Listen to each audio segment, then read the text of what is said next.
Olá, boa noite. Boa noite. Aumenta o número de focos de incêndio na Mata Amazônica. O presidente Jair Bolsonaro levanta suspeita de ação criminosa de ONGs sem apresentar provas. E provoca protestos veementes de ambientalistas. Atos públicos de auditores fiscais denunciam intervenção política na Receita Federal. O governo anuncia a intenção de privatizar um novo grupo de estatais. Entre elas, os Correios e a Telebrás. A Lava Jato prende um ex-executivo da Odebrecht que não tinha feito acordo de delação premiada. O ex-ministro de governos petistas Guido Mantega é obrigado a usar tornozeleira eletrônica. E o descaso com a vacinação contra o sarampo leva o risco da doença a milhões de brasileiros. Veja agora no Jornal Nacional.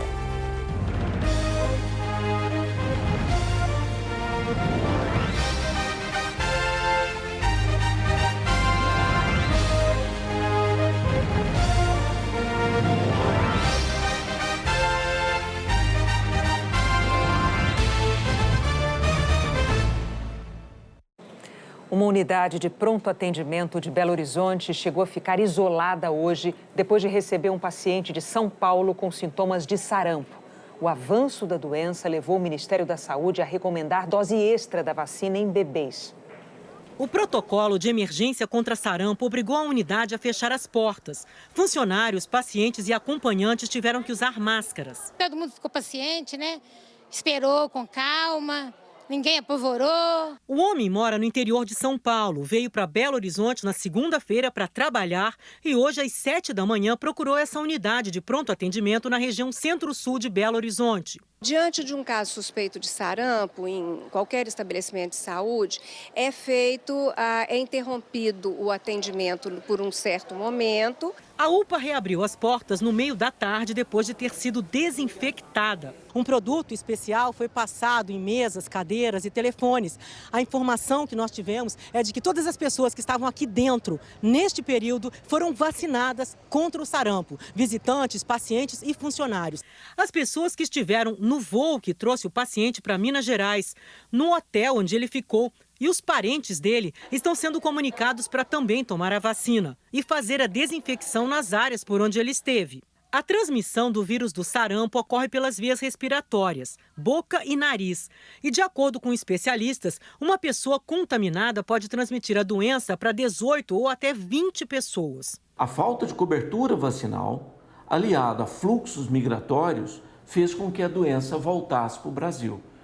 Esses são alguns dos fatores mais importantes. O balanço do Ministério da Saúde mostra que entre os dias 19 de maio e 10 de agosto, o Brasil confirmou 1.680 casos da doença. A imensa maioria no estado de São Paulo. Os outros casos estão no Rio de Janeiro, Pernambuco, Bahia, Paraná, Goiás, Maranhão, Rio Grande do Norte, Espírito Santo, Sergipe e Piauí. No Brasil e no exterior, mensagens falsas disseminadas na internet sobre vacinas levaram as autoridades a intensificar campanhas de vacinação sobre a doença. Foi o que fez no início da semana o governo da Grã-Bretanha, onde o sarampo já estava erradicado. Essas mentiras que circulam em redes sociais deixaram muitas crianças sem a imunização. No Brasil, o sarampo avançou mais em crianças de até 1 ano. Por isso, o Ministério da Saúde recomenda que todas as crianças de 6 a 11 meses recebam uma dose extra da vacina contra o sarampo, a chamada dose 0.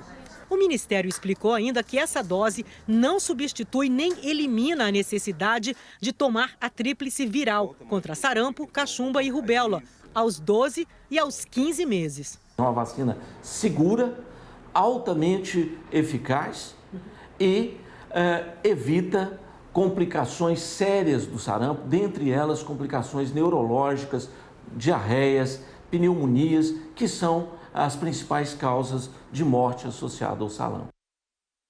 É importante vacinar. Vamos falar com a Eliana Marques agora sobre a previsão do tempo para amanhã em todo o Brasil. Oi, Eliana, boa noite. Você quer começar por onde?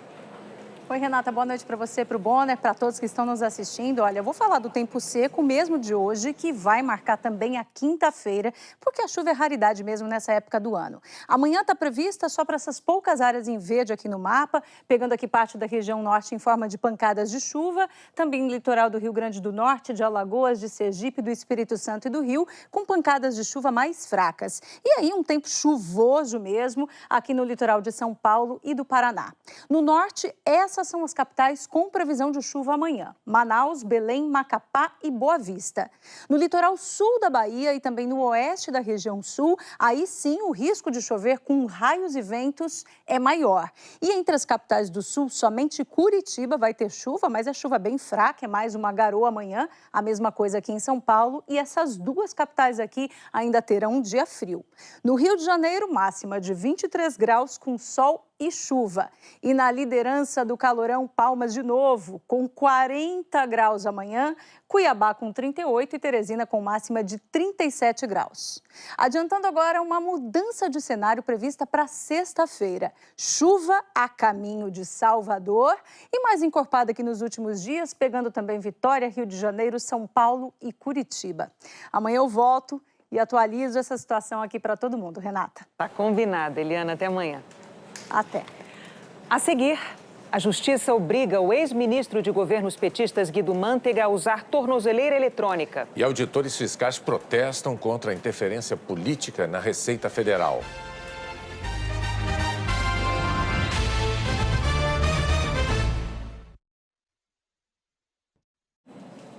O presidente Jair Bolsonaro provocou hoje protestos veementes de ambientalistas. Ao comentar as queimadas que se multiplicam nas matas, o presidente levantou a suspeita de que organizações não governamentais seriam responsáveis por incêndios criminosos, mas não apresentou nenhuma prova para sustentar essa tese. E num dia em que as queimadas já repercutiam na imprensa internacional, novos números mostraram um aumento dos focos de incêndio no norte do Brasil. A Amazônia enfrenta a pior onda de incêndios em 7 anos. O INPE, Instituto Nacional de Pesquisas Espaciais, atualiza diariamente o número de queimadas em todo o país. A Amazônia concentra mais da metade dos focos de queimadas no Brasil neste ano. São 39 mil. No mesmo período do ano passado, não chegaram a 16 mil focos de queimadas. Na Amazônia Legal, composta por 8 estados e parte do Maranhão, apenas no Amapá houve redução, de 48%. O maior aumento foi no Pará, 207%. Em seguida, aparecem o Acre, Rondônia, Roraima e Amazonas. Em Mato Grosso, o estado com o maior número de queimadas, o aumento foi de 91%. Tocantins e Maranhão fecham a lista. A NASA, a Agência Espacial Americana, também captou aumento nos focos de queimadas no norte e centro-oeste, que formou um corredor de fumaça que chegou ao sudeste. Na segunda-feira, a cidade de São Paulo escureceu mais cedo e a água da chuva coletada por moradores tinha cor cinzenta e cheiro forte de fumaça. Este especialista aponta 3 fatores para o aumento nas queimadas: seca, maior desmatamento e redução da fiscalização. A gente está num período seco, e um período seco com certa extremidade. Mas, aliado a isso, você tem uma série de outras coisas que estão acontecendo. O aumento do desmatamento, a redução, talvez, das ações de fiscalização, tudo isso contribui com a ocorrência. Uma lei de 1988 diz que é crime ambiental provocar incêndio em mata ou floresta. Se o ato for sem intenção, a pena é de 6 meses a 1 ano de prisão e multa. Mas em caso de queimada intencional, a punição passa para 2 a 4 anos de prisão, além da multa. Os incêndios na Amazônia repercutiram na imprensa internacional. A rede britânica BBC destaca: número recorde de incêndios na floresta tropical brasileira. O texto lembra que os dados foram divulgados 1 semana depois de Bolsonaro demitir o diretor do INPE por duvidar das informações da agência. A reportagem afirma ainda que a Amazônia é vital para diminuir o ritmo do aquecimento do planeta. O site do jornal alemão Spiegel traz a manchete: floresta tropical do Brasil está pegando fogo. Incêndios na bacia amazônica são os piores em anos. Centenas de quilômetros quadrados estão em chamas. O texto afirma que Bolsonaro tem uma política ambiental inconsequente. E o francês Le Monde No Brasil, seca e desmatamento disparam o número de incêndios em mais de 80%. No final da reportagem, um vídeo com o título Bolsonaro contra a Amazônia traz mais detalhes sobre o assunto. Em entrevista na saída do Palácio do Planalto, o presidente Jair Bolsonaro afirmou que ONGs, organizações não governamentais, podem estar por trás de queimadas na região amazônica para, nas palavras do presidente, chamar a atenção contra o governo. O presidente não deu nomes. O crime existe, está aí, nós temos que fazer o possível para fazer que esse crime não aumente, não vá avante, mas nós tiramos dinheiro de ONGs, repasse de fora, que 40% ia para ONGs, tá? Não tem mais. Acabamos também com a questão de repasse de dinheiro de ONGs, de órgãos públicos aqui, e de modo que esse pessoal está sentindo a falta do dinheiro. Então, pode estar havendo, sim, pode, não estou afirmando, ação criminosa desses zongueiros para exatamente chamar a atenção contra a minha pessoa, contra o governo do Brasil. O repórter do G1, Guilherme Mazui, perguntou se há investigação para apurar essa denúncia. Tem alguma investigação do governo que embase esse sentimento do senhor? Cara, vocês têm que entender uma coisa, que isso não está escrito, não tem um plano para isso aí. Isso é conversa, tá? O pessoal faz, toma a decisão e ponto final. Você pode ver, pega o que se manda, essas verbas bilionárias, 40% para a ONG, tá certo? Essa grana vai nas mãos dessas pessoas, para ficar rodando a Amazônia e ficar fazendo campanha contra nós o tempo todo. Perderam a boquinha também. O presidente disse ainda que governadores da região estariam coniventes com as queimadas. Tem governador, não quero citar nome, que está conivente com o que está acontecendo e bota a culpa no governo federal. Tem estados aí, que não quero citar, da região norte, que o governador não está movendo uma palha para ajudar a combater incêndio. Ele está gostando disso aí. O Palácio do Planalto não quis comentar se existem evidências contra as ONGs. A Polícia Federal também não informou se há investigações em andamento contra alguma organização não governamental que atue na Amazônia. E não obtivemos respostas sobre o assunto do Ministério do Meio Ambiente. Pela manhã, em Salvador, o ministro do Meio Ambiente, Ricardo Salles, participou do 3º dia da Conferência Climática. Ele foi vaiado por ativistas que levaram cartazes com críticas à atuação dele no ministério. Houve bate-boca com algumas pessoas da plateia que queriam ouvir os discursos. Antes de saber das críticas do presidente às ONGs, Ricardo Salles reconheceu a gravidade das queimadas. É uma situação realmente preocupante, agravada pelo clima seco, pelo calor, e nós vamos atuar, aliás, tanto o ICMBio quanto o IBAMA estão com todas as suas equipes de brigadistas, equipamentos, aeronaves, recursos disponíveis para apoiar os governos dos estados nesse combate às queimadas. Organizações ligadas ao meio ambiente criticaram fortemente as declarações do presidente Jair Bolsonaro. Consideraram os comentários levianos, irresponsáveis e afirmaram que não poderiam ser feitos por um presidente da República sem a apresentação de provas. Uma das críticas partiu do presidente do Instituto Brasileiro de Proteção Ambiental. Essa afirmativa da presidência da República é completamente irresponsável, porque as ONGs elas têm como objetivo estatutário a defesa do meio ambiente de forma prioritária. Então não faz nenhum sentido de dizer que ONG está colocando fogo em floresta, né? Pelo contrário, isso é um grande absurdo. O diretor de Justiça Socioambiental da ONG WWF Brasil condenou as declarações do presidente. Disse que as queimadas abrem espaço para o desmatamento e que falta controle do governo. É uma declaração leviana, irresponsável, diversionista do presidente. Quem que ele acha que está enganando? Os 10 municípios com maior foco de incêndio esse ano na Amazônia são os mesmos 10 municípios que têm maior número de desmatamento. Só não vê quem não quer. À noite, questionado sobre se concordava com a afirmação do presidente de que ONGs estão provocando incêndios na Amazônia para desgastar o governo, o ministro do Meio Ambiente desconversou. O que nós verificamos aí em todos os focos que vimos são alguns locais que foi fogo intencional e alguns fogos incidental. Aqui na cidade, claramente no perímetro urbano, fogo colocado proposital. A Lava Jato realizou uma nova fase e prendeu um ex-executivo da Odebrecht suspeito de pagar propina por medidas provisórias no governo Lula, que beneficiaram o grupo. Os procuradores investigam o destino de 118 milhões de reais movimentados pelo setor de propinas da Odebrecht e pela Braskem, empresa do grupo. Eles afirmam que a maior parte foi paga ao escritório do advogado Newton Serson por serviços não prestados. Serson teve a prisão decretada, mas está nos Estados Unidos. O ex-vice-presidente jurídico da Odebrecht, Maurício Ferro, foi preso em São Paulo. Ele é genro de Emílio Odebrecht e não fez delação premiada. Na casa de Maurício, a Polícia Federal apreendeu 4 chaves, com códigos que podem dar acesso total ao sistema de propinas do grupo. Nós podemos, talvez, ter acesso a esses arquivos nos quais pode haver detalhamentos de pagamentos mais recentes e informações, com certeza, que podem resultar em ainda mais investigações e ações penais. Os investigadores afirmam que Maurício Ferro negociou com o ex-ministro Antônio Palocci e o então ministro do governo Lula, Guido Mantega, a edição de medidas provisórias para favorecer a Braskem. Em troca, Mantega teria pedido 50 milhões de reais em propina para a campanha eleitoral.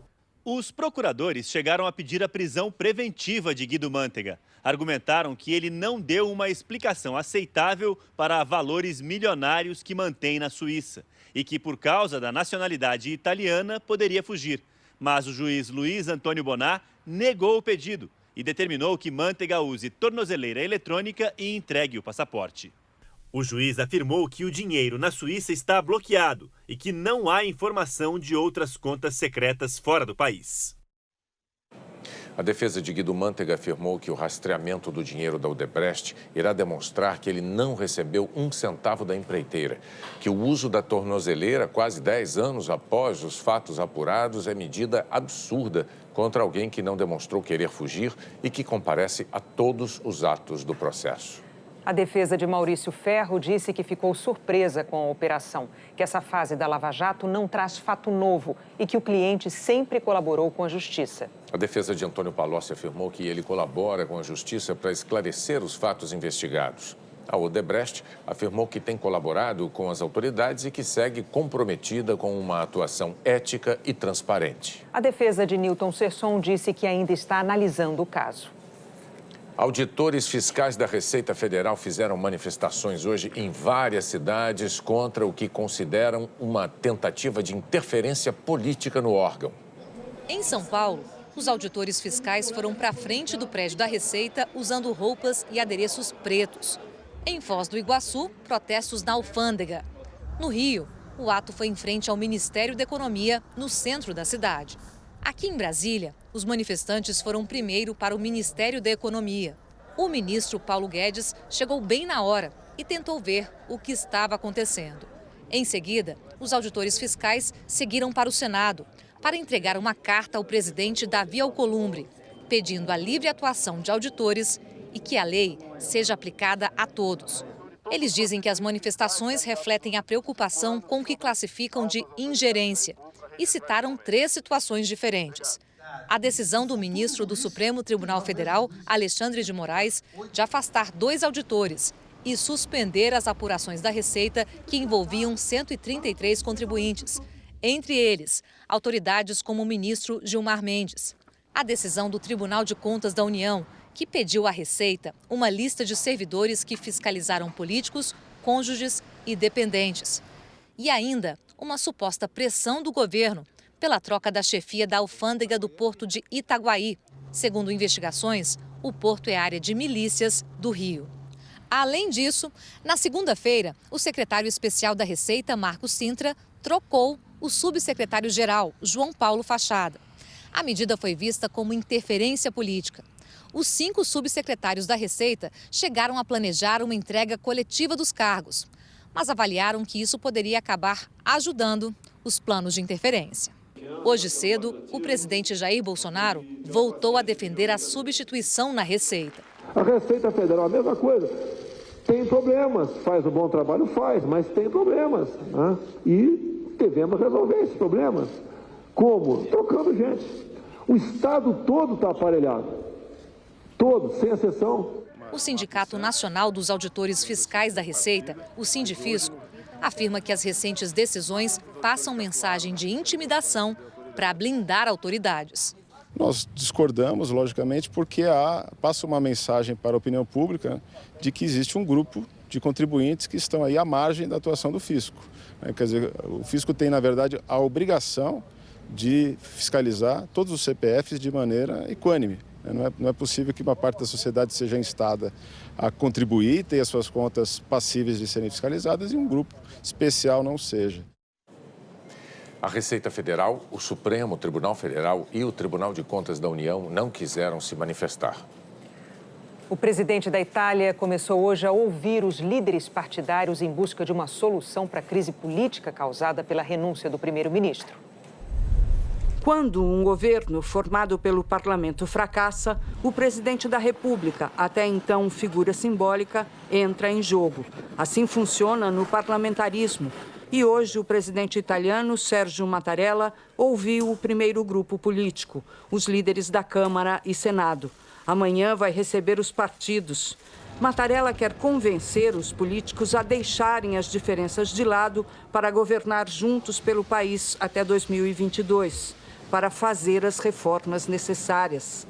Para poder negociar, o Partido Democrático, herdeiro do velho Partido Comunista Italiano, fez 5 exigências ao movimento populista moderado 5 Estrelas.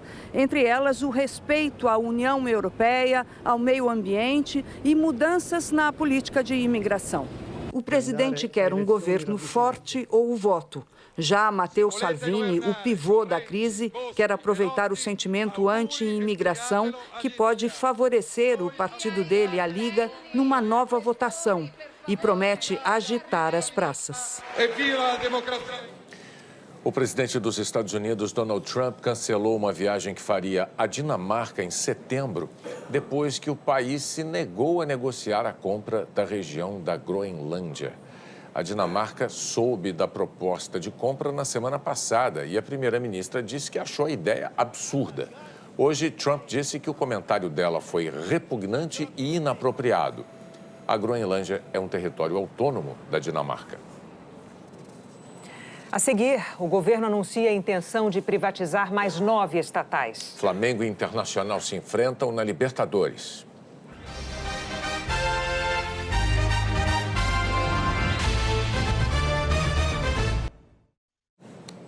O governo anunciou hoje uma lista com mais 9 estatais que pretende privatizar, entre elas os Correios e a Telebrás. A lista foi confirmada depois da reunião do Programa de Parceria de Investimentos. As privatizações vão chegar nos Correios, empresa que está praticamente em todos os municípios brasileiros.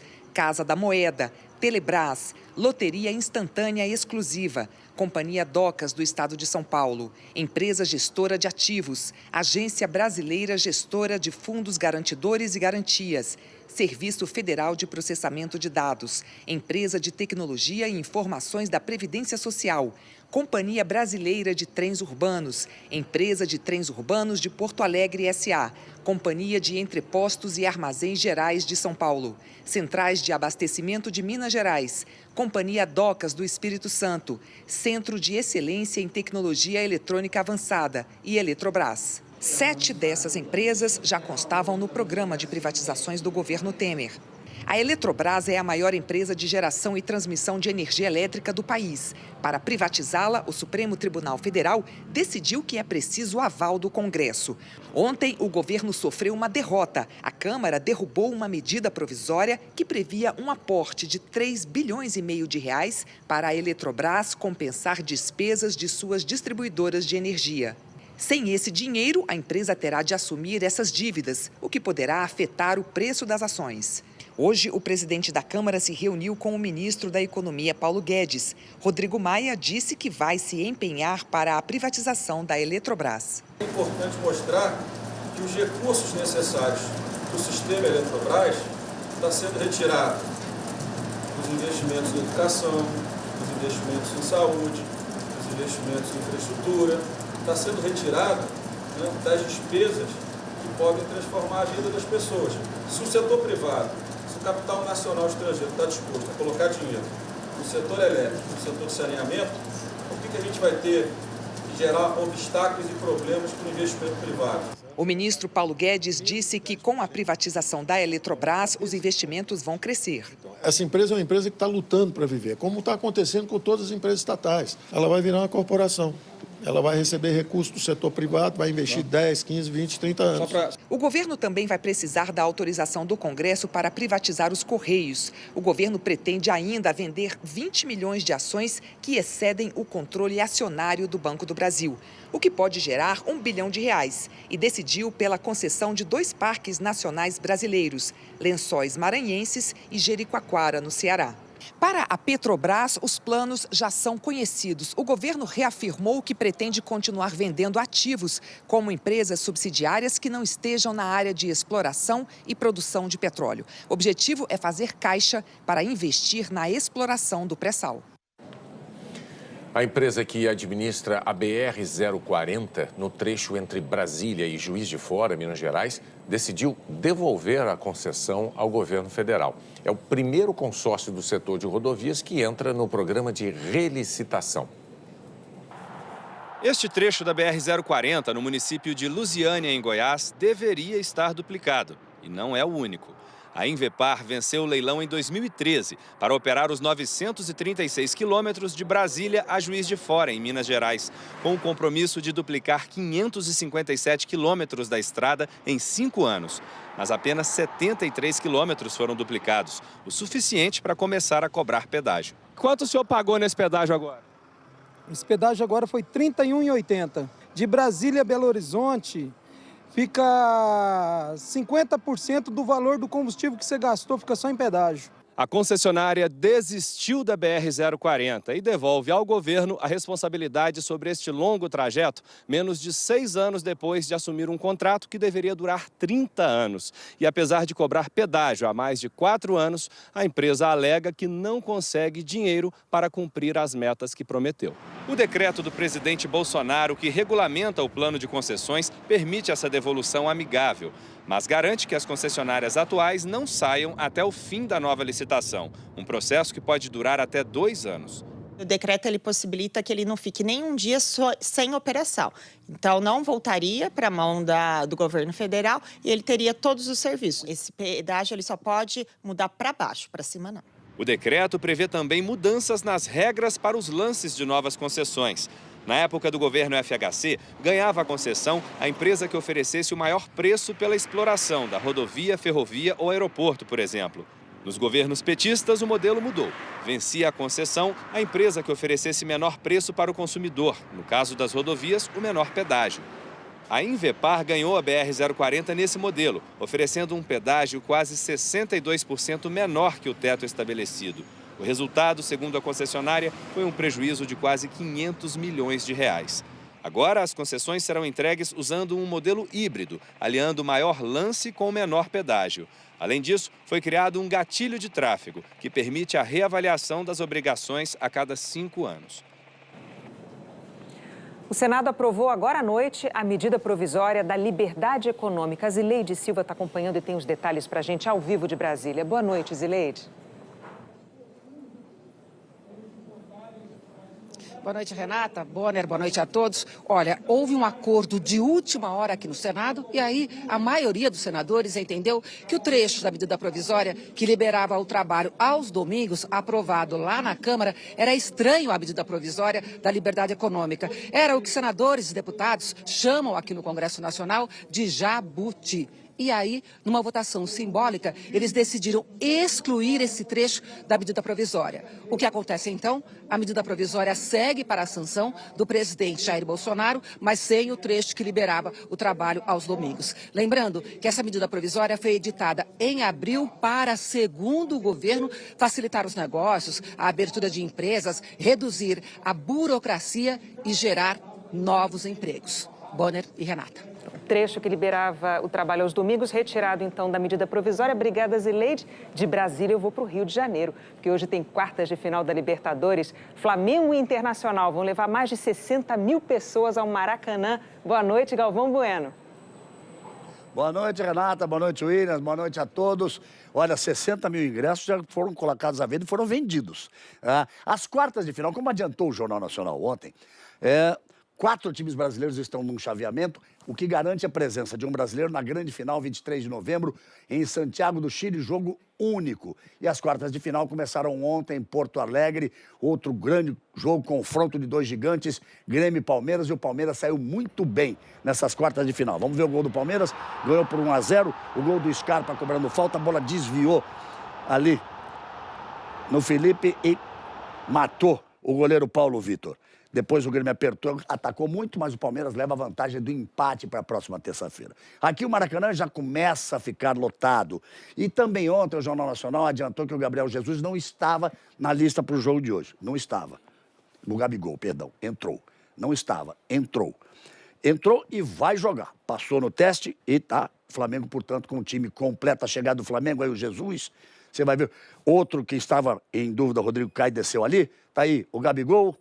O Gabriel Gabigol, aí a chegada do Inter, o técnico do Inter, os jogadores ali descendo.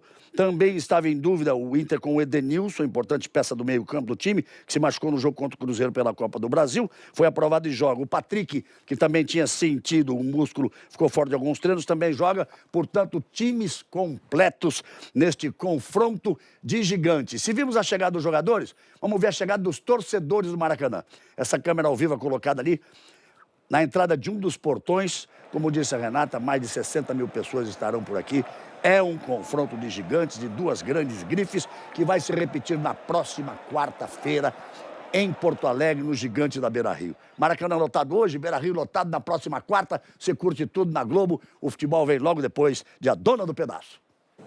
E depois, obrigada, Galvão. E depois do futebol, tem o Profissão Repórter e o Jornal da Globo. Boa noite. Uma boa noite para você e até amanhã.